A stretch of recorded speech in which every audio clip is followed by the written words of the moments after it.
Ya, halo guys. Balik lagi sama gue Afif. Di sini gue cuma mau sharing tentang helm KYT Vendetta. Oke, buat kalian yang mau lihat penampakannya, ini dia penampakannya.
Dan ya, oke. Sekarang kita bahas spesifikasi dari helm ini. Sebelumnya gue mau cerita kalau helm ini tuh bukan barang baru. Jadi ini lebih ke impresi setelah gue pakai selama kurang lebih 1 tahun. Spesifikasi helm ini yang seperti bisa kita lihat, ini helm full face, tipenya tipe full face. Kemudian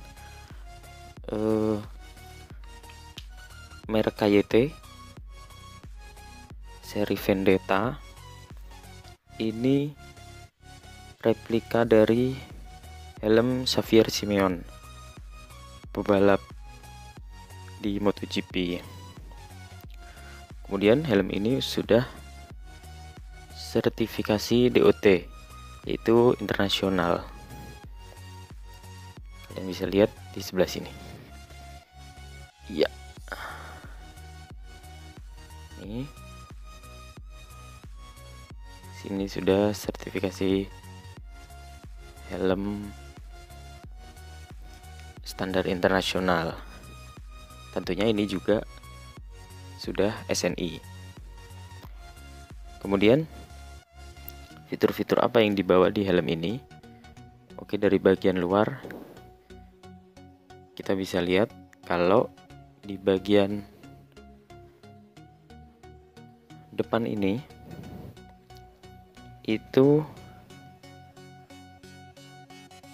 ada ventilasi. Ventilasi ini bisa kita atur, mau kita buka atau tutup, tergantung kebutuhan. Kemudian ventilasi juga ada di bagian atas, ada 2 di sini.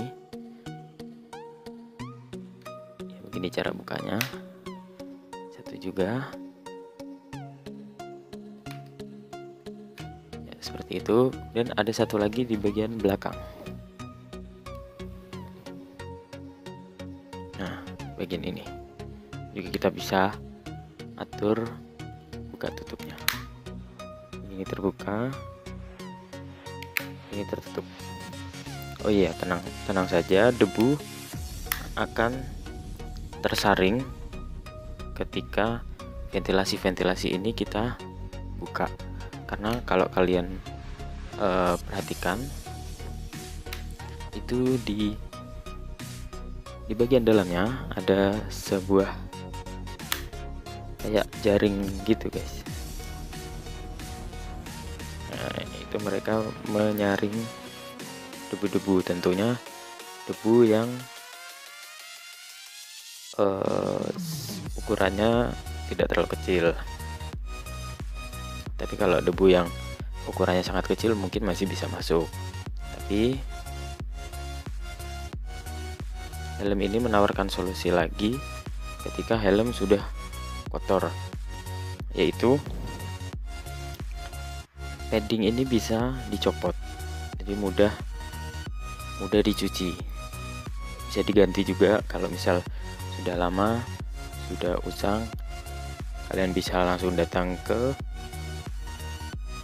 toko yang jual helm atau langsung ke toko resmi dari KYT, biasanya di Jakarta Helmet Gallery. Itu mereka jual ini padding untuk di dalam ini. Kemudian fitur keamanannya yaitu ini sudah pakai sistem double D ring atau sistem yang sampai saat ini masih yang paling aman. Mungkin memang pakainya tidak praktis, tapi ini lebih aman daripada sistem klik yang ada di helm-helm pada biasanya. Oke, terus kemudian di sini yang warna merah ini itu adalah air pump. Fungsinya apa? Air pump ini berfungsi untuk menambah volume dari padding bagian pipi. Jadi ketika kalian beli ukuran L yang sudah dirasa cukup, misal ukuran kalian L, tapi di bagian pipi masih longgar, kalian bisa tambah di area sini dengan angin. Jadi di dalam sini ada kantongnya, bisa ini. Sorry gelap, biasanya kantongnya bisa kelihatan.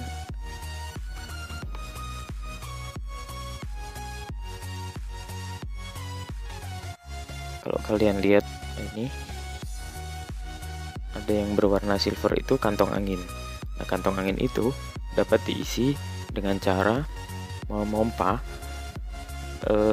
bagian merah ini, tapi harus cepat. Kita pencet gini, nanti dia mengembang sampai dirasa cukup ketebalannya untuk wajah kita. Cara ngelepas anginnya mudah. Di sini ada seperti paku gitu ya, kita ada tombol gitu, kita pencet saja, angin otomatis keluar, dan kantong udara itu kempes lagi gitu. Kemudian dari visornya itu 2 layer. Saya sebetulnya cukup suka tipe visor yang seperti ini, karena helm ini lebih mudah digunakan untuk siang hari dan malam hari. Ketika dirasa terlalu panas pada siang hari, kita bisa menambah layer visor yang lebih gelap di dalam dengan cara menarik tuas ini ke bawah. Agak cukup berat. Nah, kalau kalian lihat di dalam ada visor yang lebih gelap. Nah, itu tadi.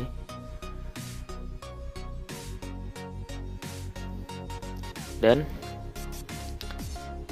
visor yang di dalam itu menurut saya agak kurang ke bawah, karena ketika kita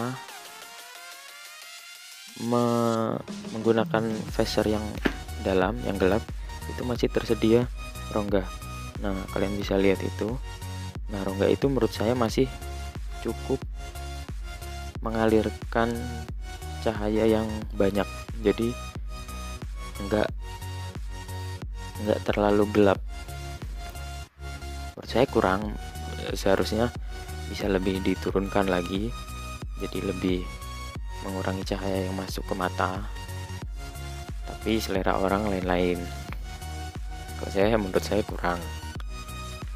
Kalau untuk malam hari pakai visor yang bening udah cukup. Terus dari segi kebisingan suara, menurut saya helm ini udah cukup kedap.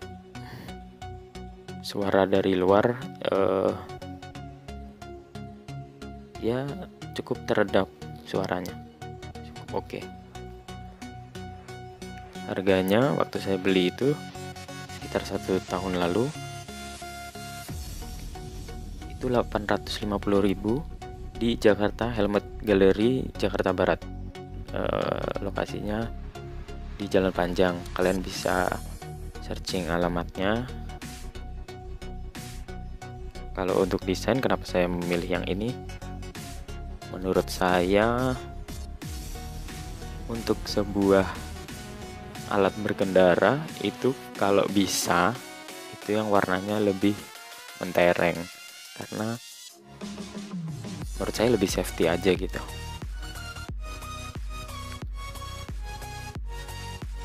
Orang lebih gampang untuk sadar gitu, kalau warnanya mencolok, terlebih kalau malam lebih kelihatan.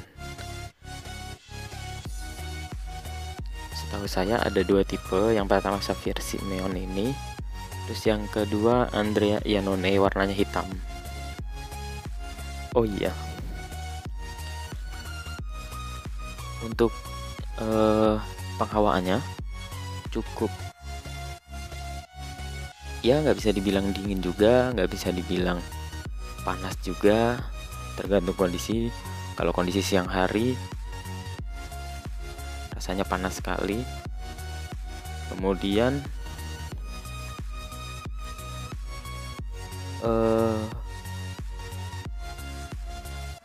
lemahnya mungkin paddingnya ini mudah menyerap keringat ya, jadi tidak cepat bau juga, asalkan ketika selesai pemakaian kalian tidak letakkan helm ini di tempat yang lembab juga. Setidaknya kalian simpan di tempat yang kering, atau kalau saya balikan seperti ini supaya hawa panas yang ada di helm lebih cepat menguap, sehingga tidak menimbulkan lembab dan jamur di dalam helm. Selama 1 tahun ini saya baru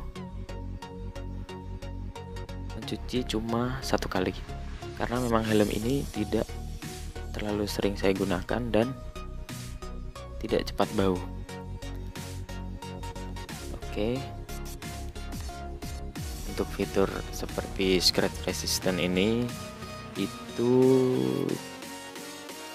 ya mungkin kadar goresannya tidak yang terlalu kuat ya. Mungkin untuk goresan-goresan ringan helm ini cukup tangguh. Misal bergesekan dengan helm yang pembonceng kita gitu, itu helm ini cukup kuat karena saya cukup sering bergesekan dengan helm boncengers. Namun helm ini tidak lecet. Untuk bagian plastik ini tentunya mudah lecet, tapi bagian yang airbrush ini cukup kuat. Ya, mungkin sekian aja, segitu dulu impresinya buat kalian yang lagi cari helm racing tapi tidak yang terlalu mahal. Mungkin ini bisa buat salah satu rekomendasi dari saya. Helm ini enak digunakan, nyaman, beratnya juga tidak terlalu berat. Namun bila dibandingkan dengan helm-helm sekelas EGV atau Nolan gitu, ini jauh lebih berat. Namun dengan harga yang bisa dibilang murah untuk helm racing, cukup recommended. Dari teman-teman saya riding juga beberapa sudah membeli helm ini, bahkan yang terakhir membeli dengan harga sampai 1 juta. Mungkin harganya sudah naik atau itu tipe yang lebih baru, saya kurang tahu. Oke, segitu aja. Buat kalian yang mau tanya lebih lanjut tentang helm ini, tulis aja di komen di bawah. sebisa mungkin saya akan jawab.